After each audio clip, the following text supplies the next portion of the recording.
Hello mga Dugangs! Welcome back po sa aking free promotion episode. Ngayon po, andito ako ngayon sa Bex Diner and Cafe dito po sa Panganiban Drive, Naga City. Meron po akong kasama. Siya po ang owner and manager ng Bex Diner and Cafe, si JM.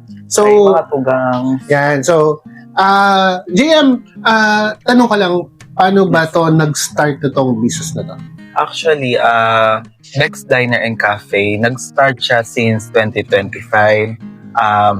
Ang location pa namin is Dayangdang. So, suddenly, hindi siya nag-work on that area. So, naghanap kami ng high food market na pwesto.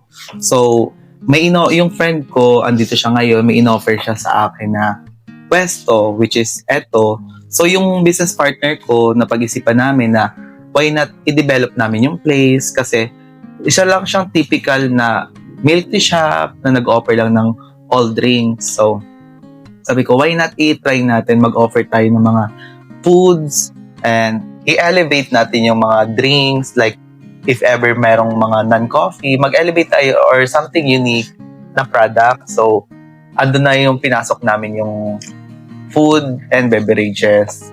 So, ayun. So far naman, okay naman siya. Ano ba yung mga best sellers mo na pwede mong mairekomenda sa, hindi lang sa Nagueños, kundi doon sa mga tourist na mapapadaan sa yan, place. na ano yung magiging dahilan nila kung bakit dapat Choose sila pumunta the dito Bex sa Diner. Bex Diner and Cafe. As of now, yung pinaka nag-boom sa amin and mas nakilala ang Bex Diner and Cafe ay yung Ilocos Empanada namin. Hindi kami yung nagbibigay ng feedback, which is yung mga customer nag-chat through by page and nagpapadeliver sila and nagbibigay sila ng feedback na masarap po yung empanada nyo, just adjust the taste, ganito. Sinusunod namin kung ano yung preference ng customer.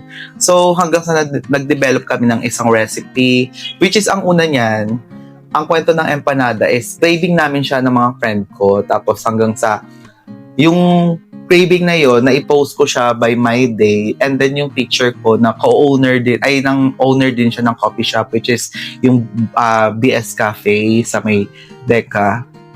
And then sabi niya, tatry niya daw yung empanada. So sabi ko, sige ma'am, pag pumunta ka dito, kasi tawag sa kanya mami, sabi ko sa kanya, sige ma'am, punta ka dito, try mo yung empanada namin. Tapos tig-try niya, tapos ang sabi niya, masarap daw, i-adjust ko lang daw yung suka, mas agaw daw yung asim, yung tamis, ganun, tsaka yung anghang. Tapos sabi ko, sige ma'am, balik ka if ever kung ano ka. Tapos nung nilasahan niya, sabi niya, masarap, may laban, ganun. So sabi ko, sige, why not i-sell namin siya? Tapos yung mga friend ko nag-PM na bibili daw. Nagsimula kami sa common friends of friends, hanggang yung mga friends namin, nagma-my day, nagpo-post, hanggang sa yung mga friends din nila nagpupunta na rin dito. Nakita ko yung my day ni ganito. Tatry din namin hanggang sa di na kaya dito sa loob mag-create ng empanada. So, linabas namin siya hanggang sa pinipilahan, hanggang sa lagi kami sold out, almost 190, 200 pieces a day. Ayun. Maganda naman yung feedback ng mga customer. Tapos, ayun yung, the rest is the history na ng empanada. Ano ba yung mga empanada flavors na in-offer? Actually, isang flavor pa lang yung offer namin, which is the regular and the double cheese and supreme. And the flavor naman is pork only, pork longganisa. Pork lang. So, all pork lang kami ngayon. So, may 3 kaming series ng pork empanada, which is yung regular, yun yung classic, vegetable and egg and meat. And then naman yung deluxe naman is double meat with cheese and veggies with egg. And yung supreme overload naman namin, double cheese, double meat, double egg, double veggies. Ayun, tas with special suka. Yan, yun yung perfect na combination ng yung secret na suka ng Bex Diner and Cafe. So, aside from empanada, ano ba yung iba pang ino-offer ng Bex Diner and Cafe? Actually, may mga rice meals kami, like chow fan rice with toppings, which is chicken ala max. That's chicken is no breading, just fried lang. So, yung taste niya is andun talaga siya. And then, may mga liempo din kami, pork chop, something. And also, may mga drinks din kami. Non-coffee, coffee, matcha and soda. Also, frappe and milk tea. So, anong oras ba yung operation nyo talaga dito? Actually, nag-i-start kami mag-operate 11, pero nag-accept kami ng customers, walk-in and delivery 12 noon until supply last lang. So, minsan naabot lang kami ng alas 8, alas 9, tas sold out na. Tomorrow ulit. Tas kahit madami pang customer, wala na din kami magawa kasi yung supply namin is for that day lang. So, what if kung, halimbawa, hindi ako from Naga City, paano yung delivery? Through online ba? Sa page mo? Meron Or kami, Foodpanda? meron naman nag-PM through page and also may mga naka-team up kami na delivery partner which is Sugo A, Bye Bye, Naga City, and Sophie Delivery. Okay. Silang tatlo yung mga delivery partners namin. Hanggang saan ba yung coverage niya? Para malaman din ng mga viewers. Merong mga nagpapadeliver sa amin outside na nakakaabot sila ng Kanaman, Magaraw, merong mga nag-order sa amin. Siguro hanggang Bumbon lang siguro yung cover Yung nila. maximum na. Tapos meron din nag-order del Rosario, tapos Pili, pero di ko na alam kung magkano yung price range nila when it comes for delivery fee.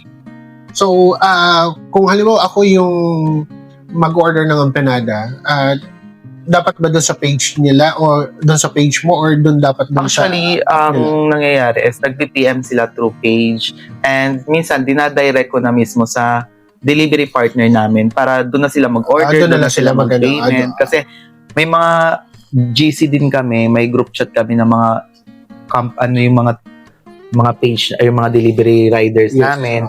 Doon nila pinapasok yung mga yung mga orders. Kasi kami naman dito sa main branch naman ang dinidispatch naman agad namin kung ano yung mga order nila. So pag nag-message sila sa mga team namin na delivery partner, sinusulat na namin agad sa papel at piniprepare na namin. Tapos pag one it's done na, tatawagan na namin yung rider na pumunta na, ready to pick up na, ganun. So ganun lang, very simple lang yung procedure.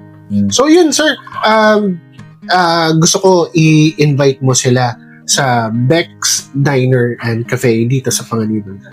Hi mga tugangs, if gusto niyo po matry yung Ilocos Empanada namin with much of our special drinks and mga bestseller drinks, just visit us here at Panganiban Drive, Naga City. Tapat lang po kami ng 7-Eleven and tabi lang po kami ng Picoat and AAP advertisement. And then tapat din kami ni Dakudaw Bike Center. Yun po. Bago tayo magtapos, JM, I would like to say thank you so much sa opportunity Thank you din po. Na magkaroon kami ng chance na matikman yung food. Kasama ko sa Bicol Content Creators Coalitions, BCC. So kasama ko kasi si Shane, si Mus Barabas at si Explore Widya. So, yun yung isa sa mga kasama ko sa grupo. In behalf of BCC, thank you very much. It's our pleasure po. Collaboration promotions. So, ever since ito naman kasi talaga yung advocacy ng team namin. So, naghahanap kasi talaga kami ng mga business owners na walang masyadong capacity to promote their business. Yes. Walang ideas or anything or walang mahanap na pwedeng tumulong sa pag-promote ng kanilang business. So, kami po yung isa sa mga team na gustong tumulong talaga dito sa Naga City. Hindi lang sa Naga City, outside Naga City na din. So, yun. Thank you so much po sa opportunity and chance na ma-promote namin yung business mo. And hopefully, very soon, kung mayroon pang mga new products or anything, pwede tayong mag-collaborate to promote your products. Ano po? Thank you po. So, thank you very much po na kaabot kayo dito sa dulo ng video na to. At sana nagustuhan niyo yung episode na to dahil ang gusto lang po namin is maka-inspire kami sa mga business owners dito sa Naga City. Hindi lang sa Naga, kundi sa buong Bicol region na kung gusto niyo pong magnegosyo, yan. si GM na po ang isang patunay na kaya mo naman palang mag-business. laban diba? lang. So, laban lang. Kung mga tugangs, kung kayo po ay merong negosyo na gusto nyo ipapromote at wala kayong capacity to promote your business, contact nyo lang po ako, Boom Pili po sa Facebook. Pwede po natin pag-usapan yan kung saan yung location mo o paano natin mapopromote yung business mo.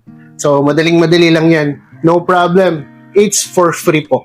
Hindi po kami nagpapabayad. So, ang gusto lang po namin is makatulong as advocacy. So, mga tugangs, gusto ko pong invite kayo na i-follow, share, and mag-comment kayo yan sa aking page, Boom Pili. Doon po sa aking YouTube channel is Boom Pili din. So, kung dito niyo mapapanood yung video na to. At sana manood pa ulit kayo sa mga next episode ng free promotion episode ko po. So mga tugangs, always remember, God is good all the time.